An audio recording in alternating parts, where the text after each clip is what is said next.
I hadn't spoken to my family in 8 years, not since they branded me a failure, the oddball daughter who'd never amount to anything. Then, out of nowhere, a fancy wedding invitation from my sister Jessica landed in my mailbox. My stomach churned, but I decided to face the lion's den, her extravagant wedding in Napa Valley. They thought I was still the old Brittany scraping by with useless YouTube videos destined for nothing.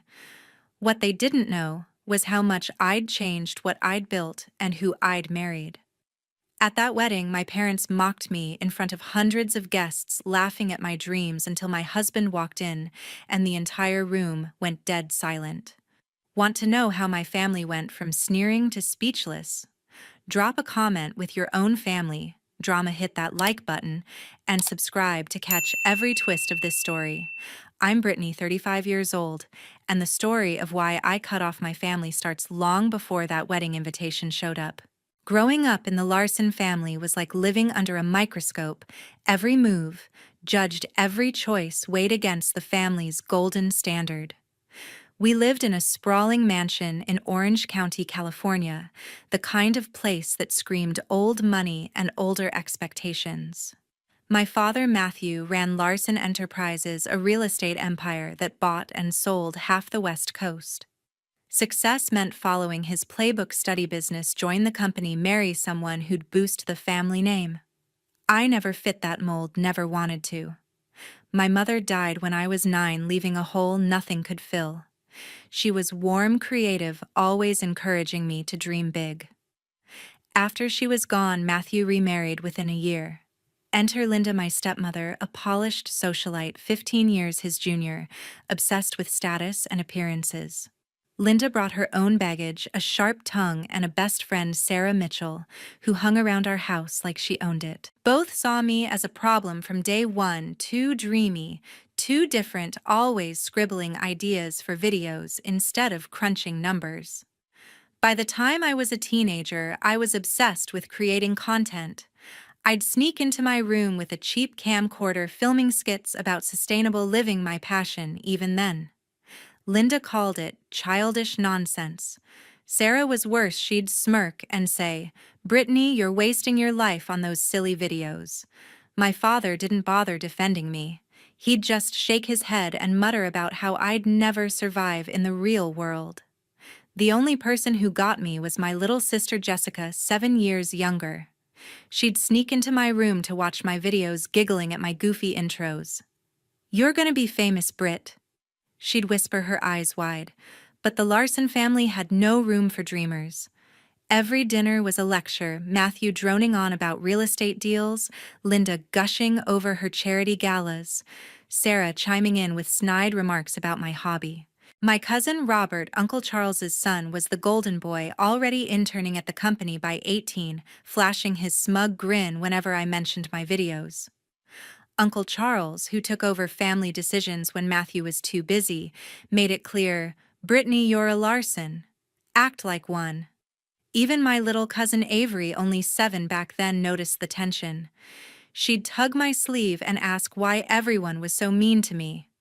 When I was 17, I announced I wanted to study digital media in college, not business, not law, nothing respectable. The dining room went silent. Matthew slammed his fork down. "You think you can throw away your future for some internet fad?" he barked. Linda's lips curled into that fake smile she always used before a jab. "It's not practical. Dear, maybe try something useful like marketing." Sarah, sipping her wine, added, "She'll be begging for a job in a year." I looked to Jessica, hoping for backup, but she was too young to speak up, her eyes fixed on her plate. College was my breaking point. I got into a decent school in Los Angeles, planning to study media production. Matthew agreed to pay tuition, but only if I minored in business. I refused. "I'm not wasting my life on something I hate," I told him, my voice shaking. His face turned red. "Then you're on your own," he snapped. Linda didn't even look up from her phone. That night, I overheard her telling Sarah, "She's just like her mother, delusional and weak." The next day, Matthew cut me off. No tuition, no allowance. Nothing. I was 19 alone with a few $1,000s saved from summer jobs. I moved to a cramped apartment in Los Angeles, worked 2 jobs waitressing and freelance editing to pay for school. I started my YouTube channel Green Vibes with Brit, posting videos about eco-friendly living. It was slow going, 50 views here, 100 there, but it felt right. Jessica would call sometimes, sneaking away from Linda to chat. "I miss you," she'd say, her voice small. "They're so hard on you." I'd tell her to hang in there, promising we'd stay close. But as she got older, caught up in the family's world of private schools and debutante balls, our calls grew rare. The family reached out a few times, stiff emails from Matthew, a birthday card from Uncle Charles, but it was clear they wanted me to come crawling back ready to join the company. I didn't. My channel started gaining traction, 10,000 subscribers, then 50,000. I met Ethan Carter, a brilliant guy working on renewable energy startups. He saw my videos, loved my passion, and we clicked instantly. When we got married 3 years ago, I didn't invite the family. Jessica sent a sweet note and a small gift, a journal for my ideas, but no one else cared. They thought I was a nobody scraping by in a world they didn't understand. 8 years passed without a real conversation. I built a life I loved. My channel hit 1 million subscribers, Ethan's company took off, and we were happy. But part of me still carried the weight of their words. Failure, delusional, weak. Then last month, that wedding invitation arrived. Jessica was getting married to a tech heir in Napa Valley, and she wanted me there. "Please, Brit." Her handwritten note read, "It won't be the same without you." I stared at it for days, my heart racing. Ethan found me pacing our living room. "What do you want to do?" he asked, his voice steady. I didn't know. Part of me wanted to see Jessica. Part of me dreaded facing the family that had written me off. But I knew one thing: if I went, it wouldn't be for their approval. The drive to Napa Valley felt like heading into a battlefield. I'd spent days agonizing over Jessica's wedding invitation, but Ethan's calm voice kept me grounded. "You're doing this for Jess, not them."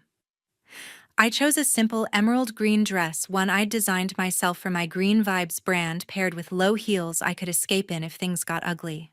Ethan couldn't come until the reception work kept him in Los Angeles, but he promised to be there when I needed him most. As I pulled into the resort, a sprawling estate draped in fairy lights and roses, my heart pounded. 8 years since I'd seen my family, and I was walking back into their world. The venue screamed Larson, money marble floors, crystal chandeliers, a vineyard backdrop that probably cost more than my first apartment. Guests in designer suits and gowns mingled under a massive tent, their laughter mixing with a string quartet's soft notes. I handed my invitation to the coordinator, a brisk woman with a clipboard. "Brittany Larson," I said, bracing myself. Her eyes flicked over me, lingering on my dress, no designer label, just my own work. "Larson? Right. You're with the secondary tables," she replied, her tone clipped, pointing me to a check-in table near the back. I scanned the crowd, spotting familiar faces, distant aunts, family friends, none bothering to acknowledge me. Then I saw Linda, my stepmother, holding court near a champagne tower. At 50, she looked like she'd stepped out of a magazine, blonde hair pinned up, diamonds glittering on her neck, her red gown screaming wealth. Her eyes locked onto mine, and for a split second I saw surprise, then something colder, disdain. She excused herself from her group and glided over her heels, clicking. "Brittany," she said, air-kissing my cheek. Her perfume overwhelming. "I didn't think you'd show," Jessica insisted, "of course." "I wouldn't miss my sister's wedding," I replied, keeping my voice even. Linda's smile didn't reach her eyes. "Well, you look healthy," she said, her gaze raking over my dress, searching for something to criticize. "Still doing those little videos, I assume?" Before I could answer, a familiar voice cut in. "Brittany Larson, as I live and breathe." Sarah Mitchell. Linda's best friend sauntered up, her black dress tight, and her smirk sharper than ever. "What's it been, 8 years, still playing with your camera?" "They're not play," I said, forcing a smile. My channel's doing well over 1 million subscribers now. Sarah's laugh was sharp like glass breaking. Oh, honey, subscribers don't pay the bills. You should have listened to Matthew and joined the company. Linda nodded, sipping her champagne. Some people just don't know their place, she murmured loud enough for me to hear. I bit my tongue, reminding myself why I was here for Jessica, not to fight old battles. I moved toward the ceremony area, hoping to find my sister. The coordinator waved me off. The bride's busy with family photos. Of course I wasn't included in those. I found my seat in the back row next to a couple of strangers who barely glanced my way. Whispers floated around me. Is that Matthew's daughter? The one who ran off to be a vlogger or something? I stared straight ahead, clutching my purse, trying to block them out. Then Jessica appeared, radiant in her ivory gown, her blonde hair swept up under a veil. She was walking with Uncle Charles, who was giving her away in Matthew's place. Our eyes met as she passed, and she flashed a quick, warm smile, the same one she'd given me as a kid watching my videos. It was enough to steady me. The ceremony was beautiful, all soft vows and white petals falling like snow. I blinked back tears as Jessica and her groom, a tech heir named Ryan, kissed. Whatever happened today, I was glad I'd come for her. After the vows, guests spilled into the cocktail hour, servers weaving through with trays of shrimp and Prosecco. I grabbed a glass, hoping to blend in, but Linda and Sarah weren't done.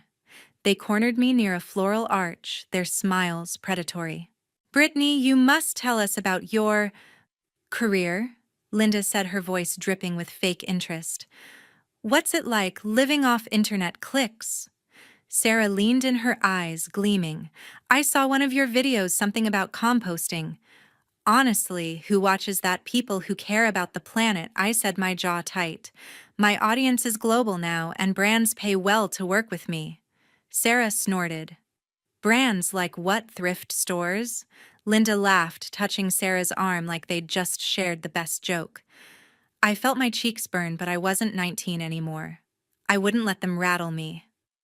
Excuse me, I said, stepping away, but Sarah's voice followed. She's so sensitive, just like her mother. I found a quiet corner and texted Ethan.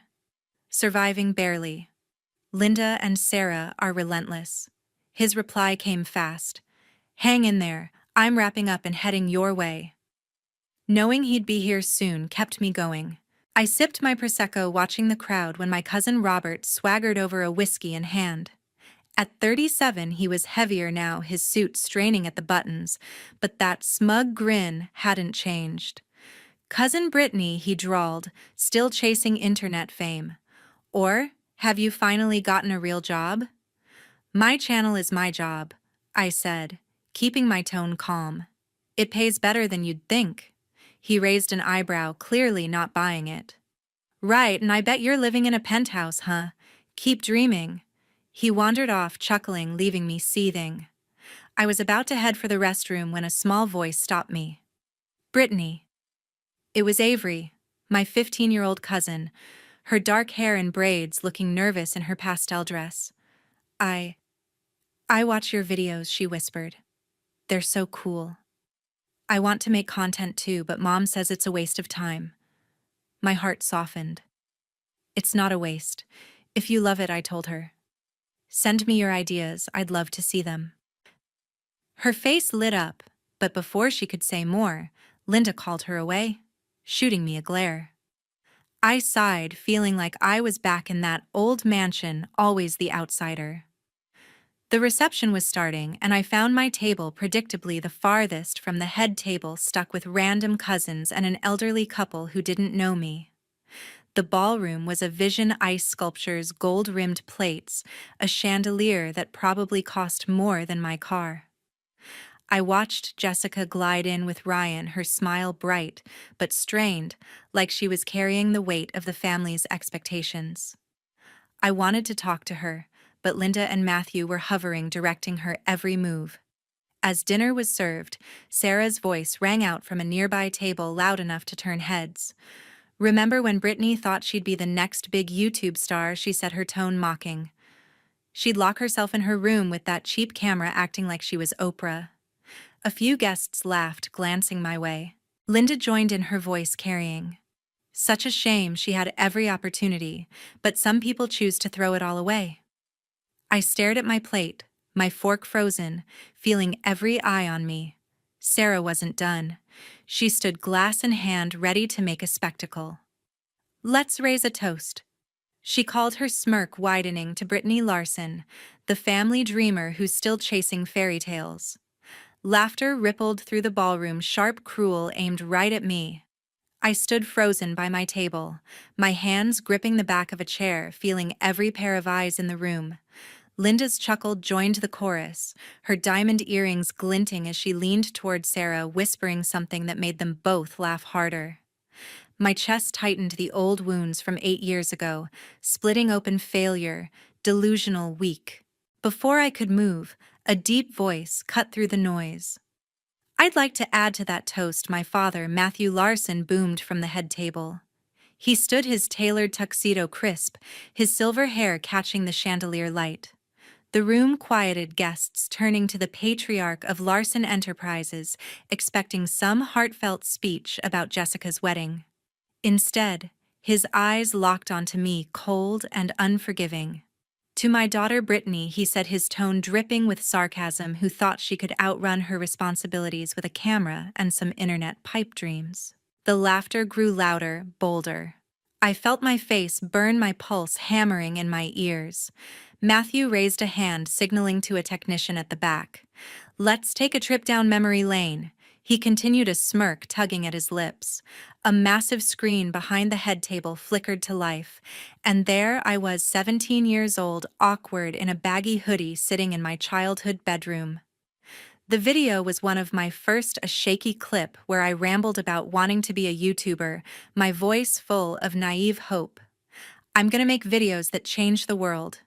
Teenage me declared, waving at the camera. "Sustainability, creativity, that's my future." The room erupted. Guests howled, some clapping like it was a comedy show. Sarah doubled over her wine glass, nearly spilling.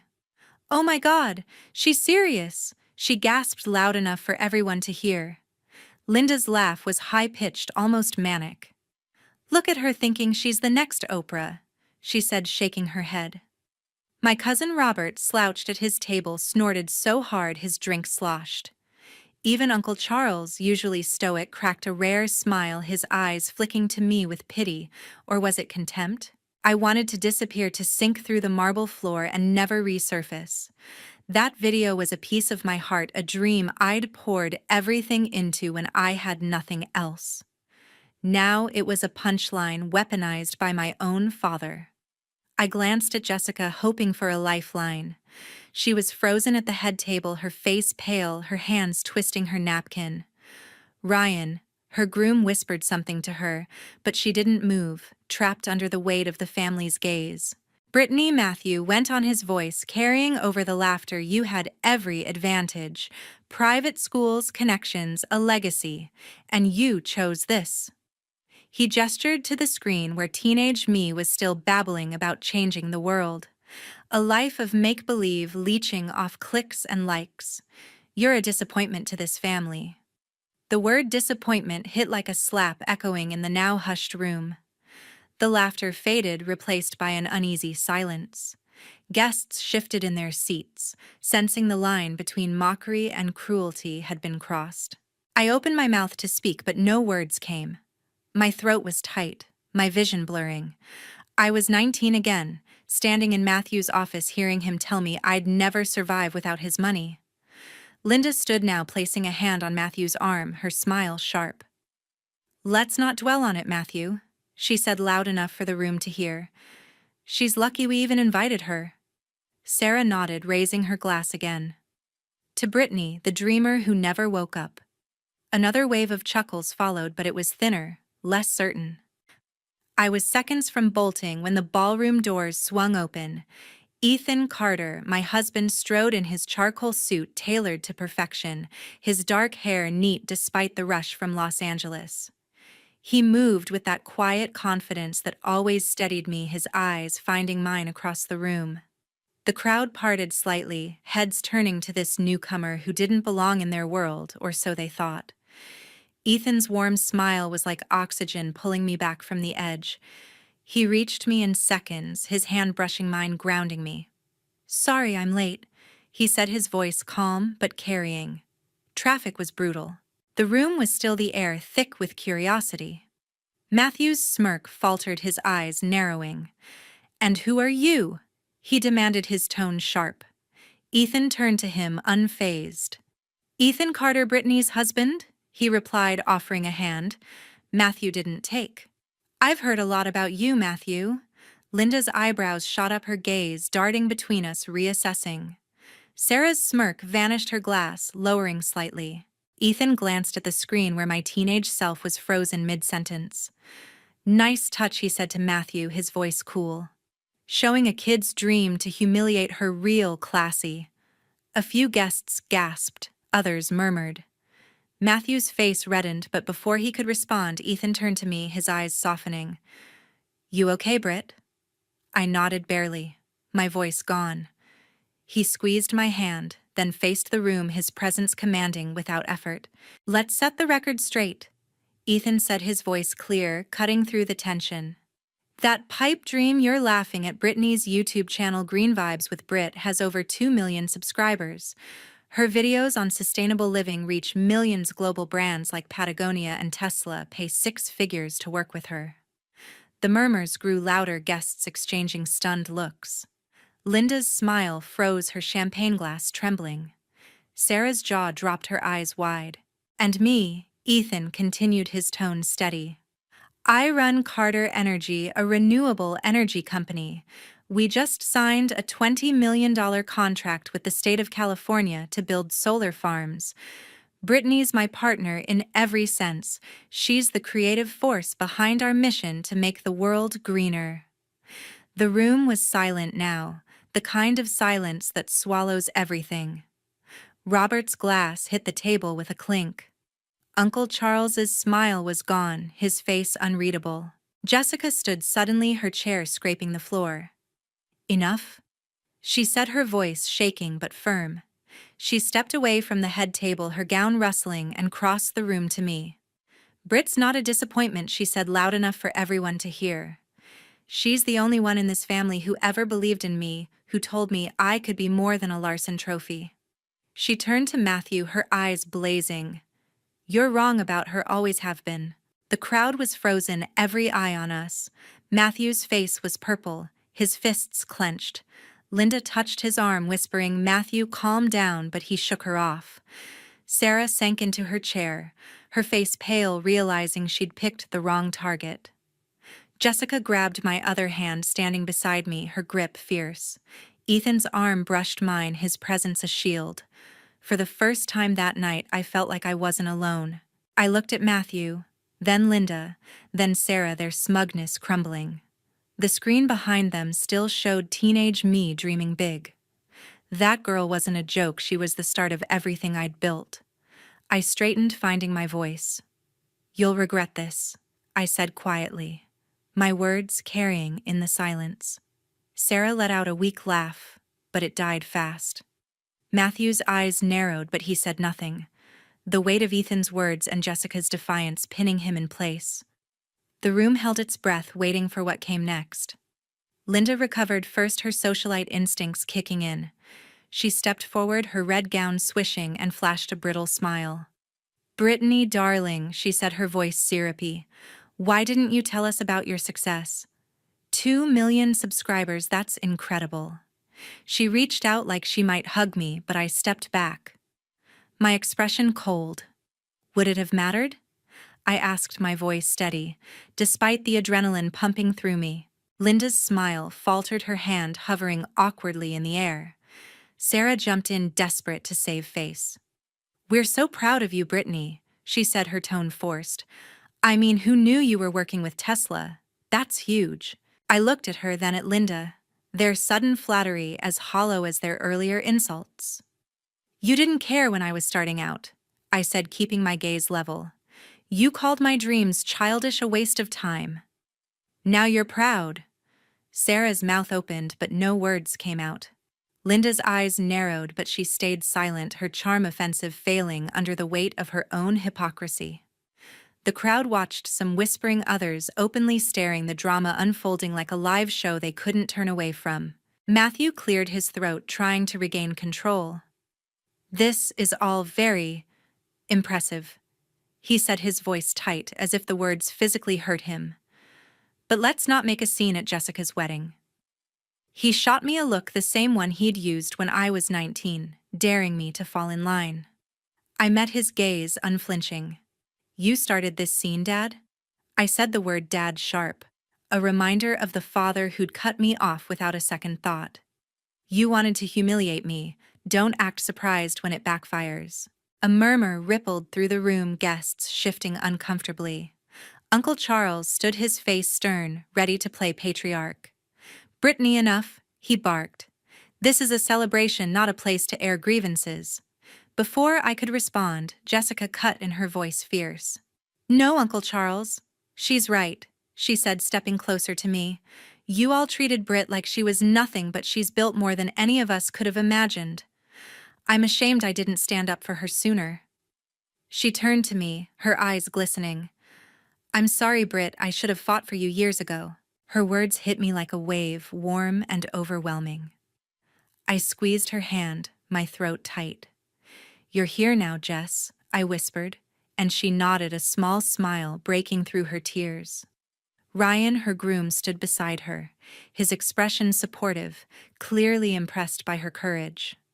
The room was quiet again, the family's power unraveling before everyone's eyes. Avery, my 15-year-old cousin, slipped through the crowd, her braids bouncing, her eyes wide with awe. "Brittany," she said softly, clutching her phone like it was a lifeline. "Is it true? 2 million subscribers? And you work with Patagonia?" I smiled, the first real smile of the night. "It's true," I said. "And you can do it too. Avery, don't let anyone tell you your dreams are a waste." Her face lit up, and she nodded, glancing nervously at her father, Robert, who was watching with a scowl. "I want to make videos like you," she whispered. "Can I send you some?" I nodded, touching her shoulder. "Anytime, let's make it happen." Linda, sensing the moment slipping away, tried again. "Brittany, Ethan, why don't you join us at the head table?" she said, her voice overly bright. "There's plenty of room, and we'd love to hear more about your ventures." Ethan raised an eyebrow, his smile polite but cutting. "Thanks, Linda, but we're good here," he said, his arm brushing mine. "Brittany doesn't need a better seat to prove her worth." Linda's face flushed, her charm crumbling. Sarah mumbled something about needing a refill and slunk off, her confidence gone. Jessica turned to the crowd, her voice steady now. "I want everyone to know, Brittany's not just my sister, she's my hero," she said, her words ringing clear. "She followed her heart when we all told her she'd fail, and she proved us wrong. I'm so proud of her." A few guests clapped, hesitant at first, then louder, the sound building into something real. Matthew's jaw clenched, his eyes dark, but he stayed silent, his authority undercut by his own daughter. Uncle Charles sat down, his face unreadable, clearly outmaneuvered. I looked at Ethan, his steady gaze giving me strength. "Ready to go?" he asked quietly, sensing I'd had enough. I nodded, then turned to Jessica. "I'm so happy for you, Jess," I said, hugging her tightly. "Don't let them clip your wings, okay?" She hugged me back, her voice muffled.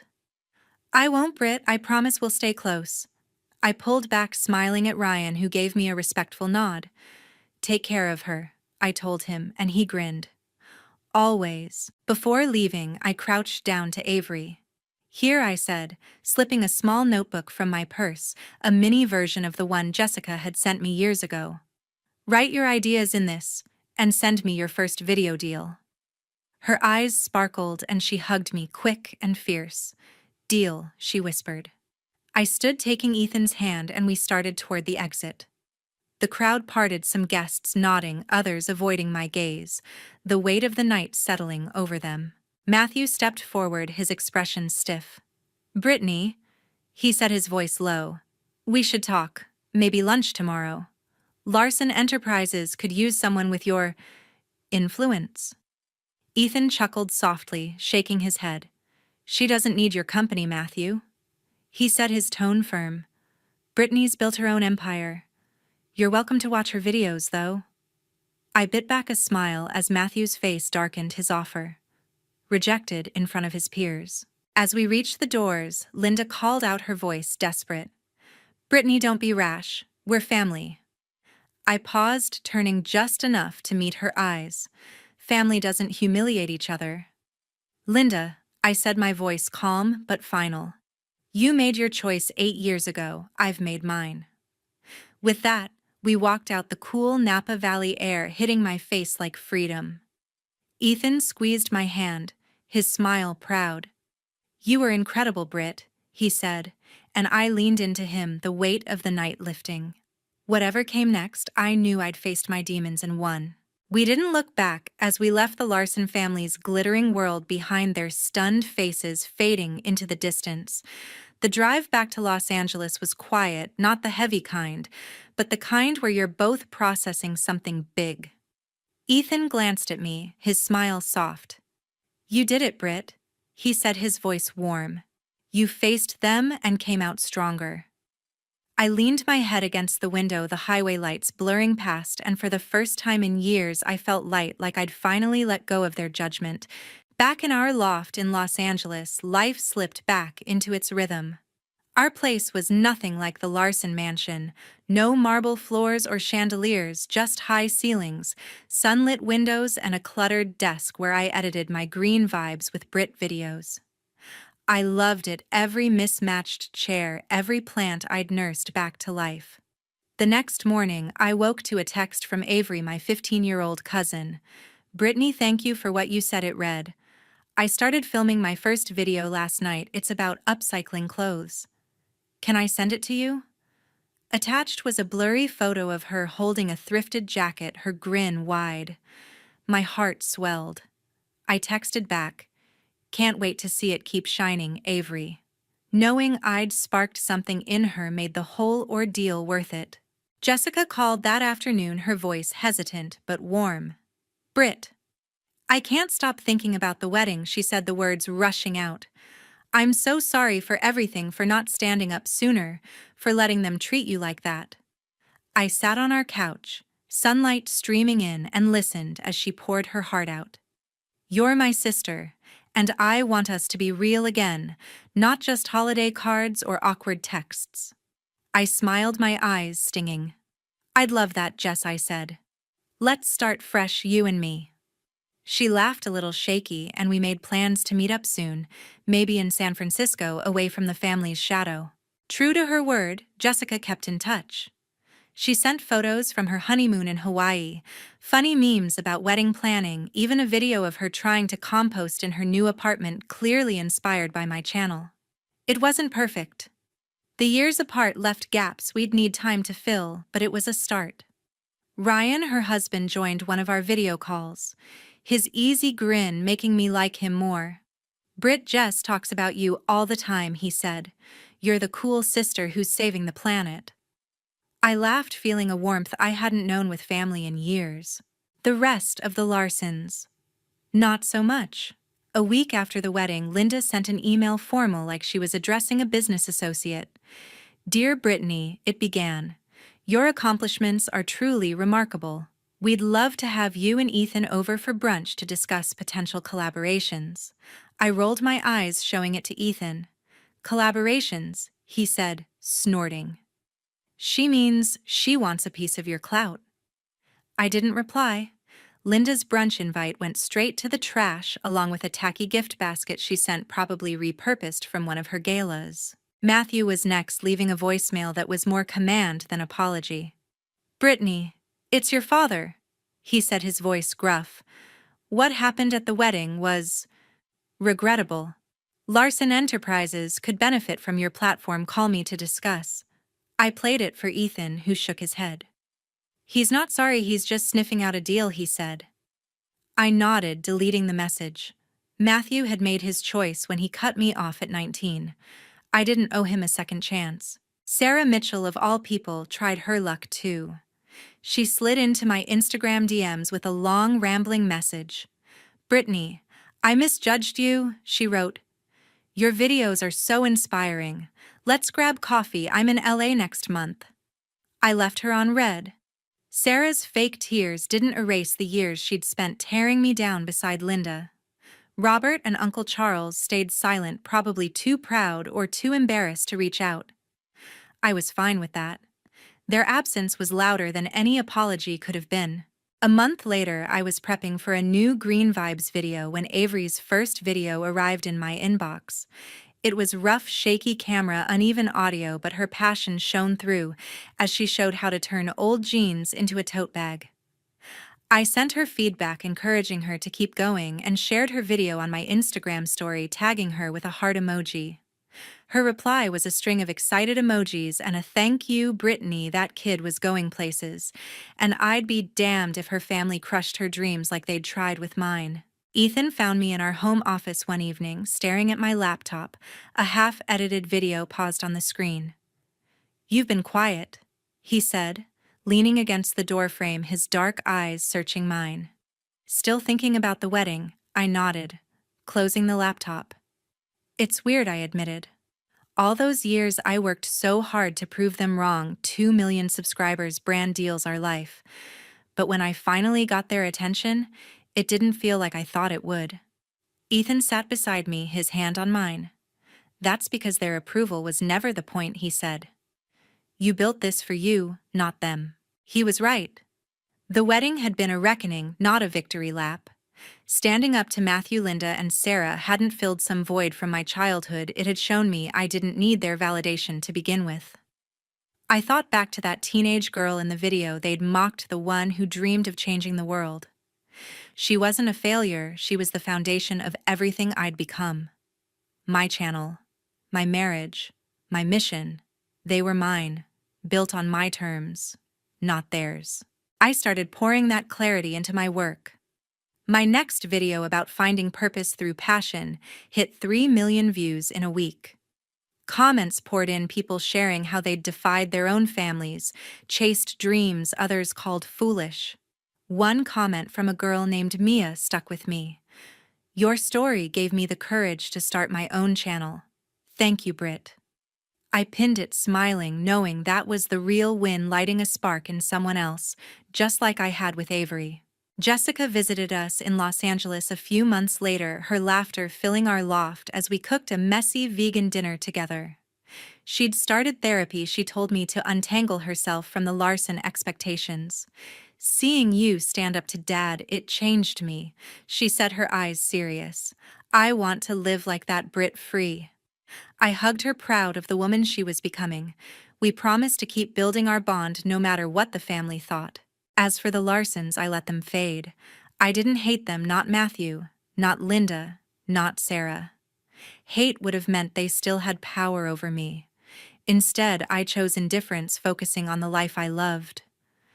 My channel grew, Ethan's company thrived, and we planned a trip to Costa Rica to volunteer with a conservation group, a dream we'd shared since we met.